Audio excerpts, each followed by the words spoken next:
Assalamualaikum warahmatullahi wabarakatuh.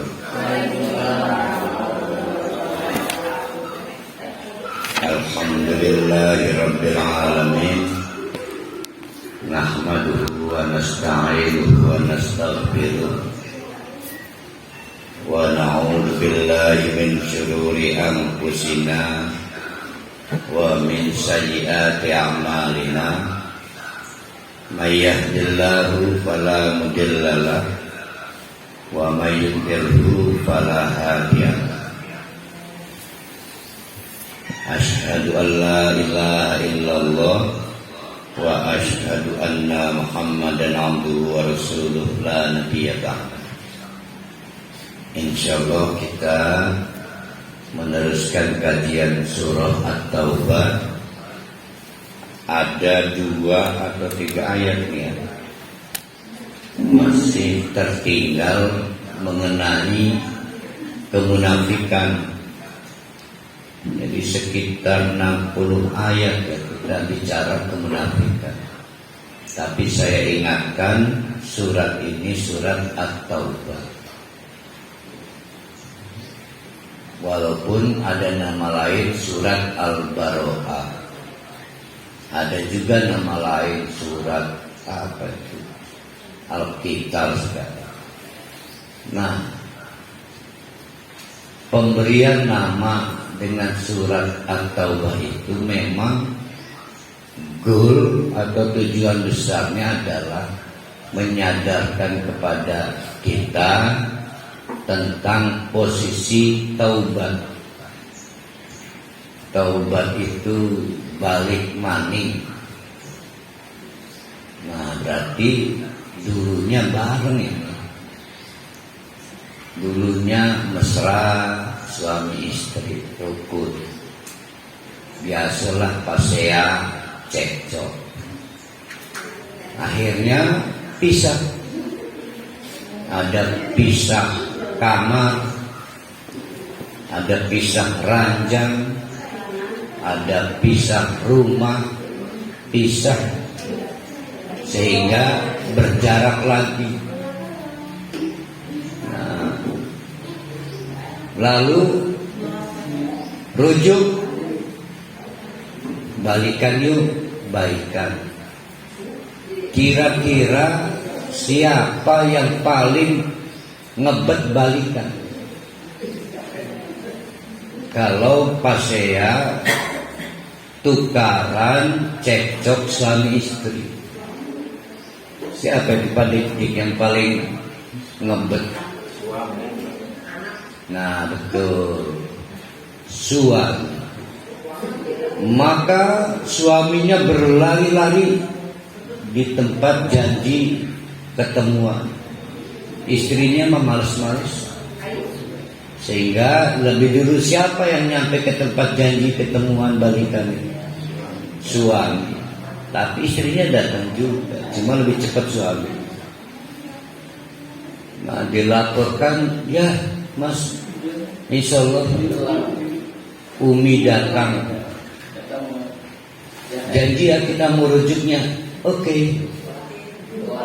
Lah Umi pakai apa? Mobil. Wah. Maka suaminya nyewa jet pribadi. Nanti lebih cepat. Begitulah Allah. Jadi dulu kita ini barengan mesra dengan Allah. Salah paham. Yang salah paham pasti kita. Orang yang nakal itu kita. Akhirnya menjauh dari Allah. Menjauh lagi. Akhirnya butuh lagi ke Allah. Sama dengan suami, butuh lagi ke istri. Yang paling ngebet pasti suami. Nah ini juga yang paling ngebet butuh Allah kita. Bedanya kalau urusan rujuk, yang paling cepat ngebetnya suami. Urusan tobat Allah paling duluan nyampe. Kalau kita merangkak Allah berjalan.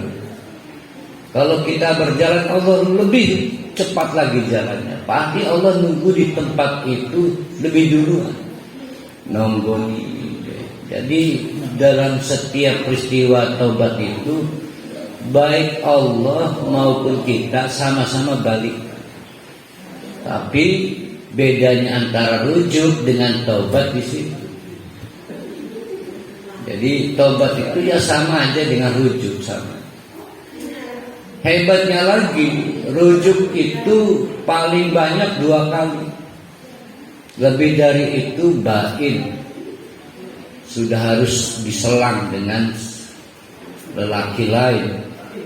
Jadi kita itu hanya bisa rujuk kalau sudah habis jatahnya, maka rujuk ke mantan suami atau istri orang, ya, mantan istri orang.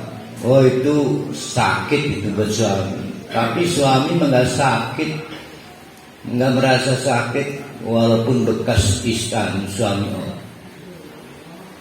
Kita ini ya, kena si mama masih bapak bawa pulang. Ya, tapi kan bekas perempuan lain tenang masih utuh. Jadi kita ini sayang, maksudnya bukan pendidik sayang. Ya raja tega. Memang suami mah harus raja tega. Sebab kalau perempuan namanya ratu tega. Kalau istri ratu tega. Jadi tobat itu kurang lebih begitu. Ya. Walaupun yang sangat ngebet butuh Allah itu kita, tapi dalam hal janji ketemuan untuk rujuk itu Allah dulu. Kan hadisnya begitu. Kalau kita menuju Allah itu dengan berjalan, Allah dengan berlari. Allah nggak perlu sewa jet pribadi atau dibayari konsorsium, nggak perlu. Bisa semaunya Allah. Pasti lebih duluan nyampe. Jadi dalam peristiwa taubat itu Allah selalu posisinya menunggu kedatangan kita yang ingin balik lagi. Tapi catatan pentingnya adalah dulunya kita mesra dengan Allah. Kalau begitu ahli surga itu siapa? Saya lupa. Bu Romlani udah datang.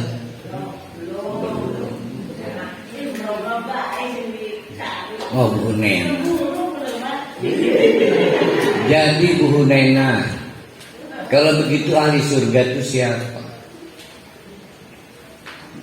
Jadi ahli surga itu mungkin mantan penjahat, mantan pezina, mantan pencuri.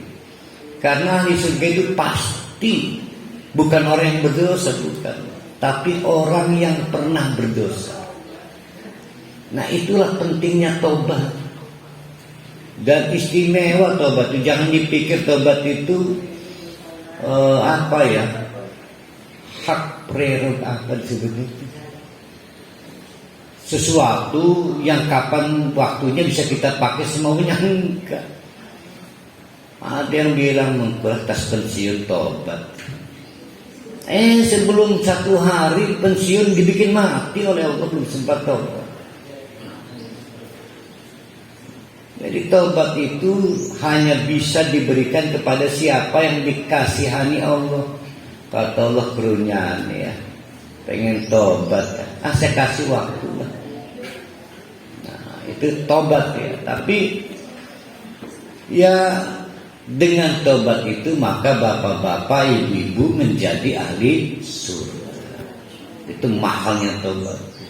Maka azab yang paling mengerikan adalah seperti yang dialami Fir'aun. Bukan dikelelepakan. Kelelep itu bukan ditenggelamkannya, bukan. Ketika ditenggelamkan kan teriak-teriak. La ilaha, peradat-peradat itu. Dibikin oleh Allah gak tuntas dan karenanya ditolak tobatnya. Fir'aun itu hampir merengek minta dikasih tobat, nggak dikasih. Tandanya apa? Diceritakan banyak dalam riwayat. Sudah sampai ke la ilaha, nggak selesai.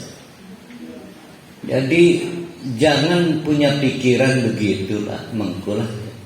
Kalau pensiun tobat, ya nggak ada rumusnya. Jadi tobat itu kapanpun, dimanapun.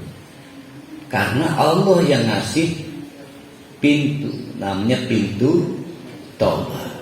Bisa tiba-tiba Allah bikin kita batuk, panu, urat, stroke, tensi naik, macam-macam lah caranya.